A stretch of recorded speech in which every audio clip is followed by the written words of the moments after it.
வந்து இதை எதிர்பார்க்கல. 7.5ல வந்து இப்போ எனக்கு சீட் கிடைச்சது வந்து ரொம்ப சந்தோஷமாக இருக்குது. நான் கண்டிப்பாக எதிர்பார்க்கல அது மாதிரி செகண்ட்லாம் வருவேன் அப்படிலாம் எதிர்பார்க்கல. அப்பா அம்மாவுக்காக ஏதாவது பண்ணணும் அப்படி தோணுச்சு, அதனால படித்தேன். இப்போ வந்து டாக்டராக போகிறேன்னு ரொம்ப சந்தோஷமாக இருக்குது. 12th வந்து 571 வாங்கினேன். இப்போ நீட்டில் வந்து 668 வாங்கியிருக்கேன். இப்போ இது எப்படி பாக்குறீங்க? இந்த மதிப்பெண் வாங்கிருக்கீங்க, 7.5% உங்களுக்கு இருந்ததுனால இந்த மருத்துவ இதெல்லாம் கிடைச்சிருக்கு. அதுக்கு நீங்க தமிழக அரசுக்கு என்ன சொல்லிக்கிறீங்க? 7.5% இடஒதுக்கீடு இல்லைன்னா நான் நீட்டு படிச்சிருப்பேனான்னு தெரியல, வேற ஏதாவது டிகிரி படிச்சிருப்பேன். இப்போ வந்து அது இருக்கு அப்படிங்கிறதுனால நான் வந்து எல்லாமே ஃப்ரீ, நம்ம அப்பா அம்மாவுக்கு எதுவும் செலவு இல்லாமல் நம்ம போய் நல்லா படிக்கலாம், நம்மளால படிக்க முடியும் அப்படின்னு நினச்சி போய் 7.5 படிச்சேன். அதுக்கு வந்து எல்லாருமே சப்போர்ட் பண்ணாங்க, அப்பா அம்மாவும் ரொம்ப சப்போர்ட் பண்ணாங்க. ரொம்ப தேங்க்ஸ். இந்த மாதிரி 7.5 இந்த மாதிரி கஷ்டப்படுற ஃபேமிலிகளுக்கு வந்து டாக்டர் ஆக முடியும் அப்படிங்கிறது வந்து ஃபேமிலியிலேருந்து வரீங்க, அடுத்து மருத்துவத்துக்கு போறீங்க. கனவு ஏற்கனவே இந்த மருத்துவம் நான் வந்து அப்பா அம்மா வந்து ரொம்ப கஷ்டப்படுறவங்க தான். ஆனால் ஸ்டார்டிங்லேருந்தே நான் நல்லா படிப்பேன். அவங்களும் ரொம்ப என்கரேஜ் பண்ணுவாங்க. அவங்க கஷ்டப்படுறத பார்க்கும்போது நம்ம இன்னும் நல்லா படிக்கணும்னு தோணும். அவங்க வந்து நீ நல்லா படிக்கணும், நாங்கள் கஷ்டப்படுற மாதிரி நீ கஷ்டப்படக்கூடாதுன்னு சொல்லுவாங்க. அதனாலேயே நல்லா படிப்பேன். அதுக்கப்புறம் வந்து இப்போ வந்து நீட் எழுதி இவ்வளோ மார்க் வாங்கி டாக்டராக போகிறேங்கிறது ரொம்ப சந்தோஷமாக இருக்குது. நீட் எழுதும் போது 1 இயர் ரிப்பீட் பண்ணோம் அப்படிங்கிறது வந்து அப்பா அம்மா வந்து நீ பண்ண உன்னால் முடியும், நீ படி அப்படின்னு சொல்லி மோட்டிவேட் பண்ணாங்க. அடுத்து வந்து எம்எம்சி கிடைக்கும் அப்படிங்கிற மாதிரி சொன்னாங்க. அந்த காலேஜில் படிக்க போகிறேங்கிறது ரொம்ப சந்தோஷமாக இருக்குது. நான் வந்து 11th மேலே தான் நீட்டு படிக்கலாம், டாக்டர் ஆகலாம் அப்படிங்கிற மாதிரி யோசித்தேன். அப்போலேருந்து படித்தேன். அப்புறம் 1 இயர் ரிப்பீட் பண்ணி இப்போ 668 மார்க் வாங்கி டாக்டராகி அப்பா அம்மா வந்து எனக்கு என்ன சொன்னாங்கன்னா, நம்மள மாதிரி கஷ்டப்படுறவங்களுக்கு நம்ம ஏதாவது இலவசமாக பண்ண முடிஞ்சால் பண்ணணும், டெய்லியும் நம்ம ஒருத்தருக்காவது ஃப்ரீயாக பண்ணணும், நம்மளால முடிஞ்ச அளவுக்கு கஷ்டப்படுறவங்களுக்கு ஹெல்ப் பண்ணணும் அப்படி சொல்லி தான் டாக்டர் ஆகணும்னு சொன்னாங்க. அதனால MD MS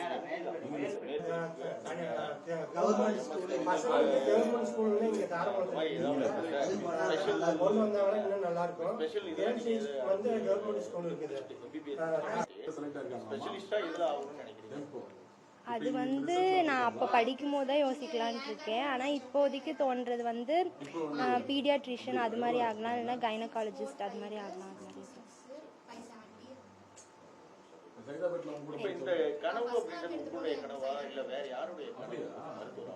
எங்கள் தாத்தா வந்து நான் ஃபஸ்ட் ஸ்டாண்டர்ட்லேருந்து நல்லா படிப்பேன், ப்ரைஸ்லாம் வாங்குவேன். அதெல்லாம் வாங்கும்போது தாத்தா வந்து ரொம்ப மோட்டிவேட் பண்ணி நீ ஸ்டேட் ஃபர்ஸ்ட் வரணும், நீட்டு மெடிக்கல் படிக்கணும் அப்படி சொல்லி டாக்டர் ஆகணும் அது மாதிரிலாம் ஆசைப்படுவாங்க. அப்போ சொல்லும் போது நீ ஸ்டேட் ஃபர்ஸ்ட் வரணும் அப்படின்னு ரொம்ப மோட்டிவேட் பண்ணுவாங்க. எங்கள் தாத்தா இப்போ இல்லை, இருந்தாலும் நான் இந்த அளவுக்கு இப்படி இருக்கேன் அப்படிங்கும்போது எங்கள் தாத்தா பார்த்தாங்கன்னா ரொம்ப சந்தோஷப்படுவாங்க. 11th வந்து கேர்ள்ஸ் ஹை ஸ்கூல் தாரமங்கலத்தில் படிக்கும்போது ஃபர்ஸ்ட் மார்க் எடுத்தேன். அது மாதிரி என்ன மாதிரி இருக்க குழந்தைங்கள்லாம் செலக்ட் பண்ணி சேலத்தில் வந்து எலைட் ஸ்கூல்னு ஒன்று இருந்தது, மாடல் ஸ்கூலு, அங்கே வந்து செலக்ட் பண்ணி கூட்டிகிட்டு போனாங்க.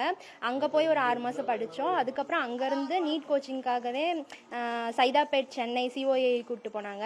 அங்கே போய் எல்லாமே ஃப்ரீ தான். இங்கேயும் சேலம் எலைட் ஸ்கூல்லையும் எல்லாமே ஃப்ரீ தான். புக்ஸ் எல்லாமே ஃப்ரீயாக தருவாங்க. ஹாஸ்டலு சாப்பாடு எல்லாமே இது ப்ரொவைட் பண்ணுவாங்க. நம்ம படிக்கிறது மட்டும்தான். இந்த சைதாப்பேட்டையில் நீங்கள் கோச்சிங் போனீங்களா, எப்படி இருந்தது உங்களுக்கு? அந்த கோச்சிங் எப்படி கொடுத்தாங்க? இப்போ அந்த கோச்சிங்கால தான் நீங்கள் இவ்வளோ மார்க் வாங்கினீங்களா?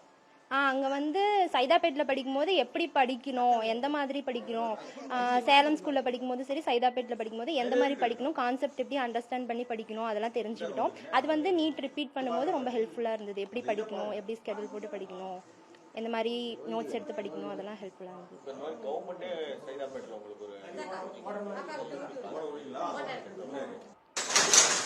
இப்போ வந்து வெளியே போய் ஃபீஸ் கட்டி படிக்க முடியாத பசங்களுக்கு வந்து இது மாதிரி கவர்மெண்ட்டே பண்ணும்போது அவங்க ரொம்ப நம்ம பண்ணலாம், நம்மளால முடியுங்கிற மாதிரி தோணி அவங்க போய் படிப்பாங்க. அது ரொம்ப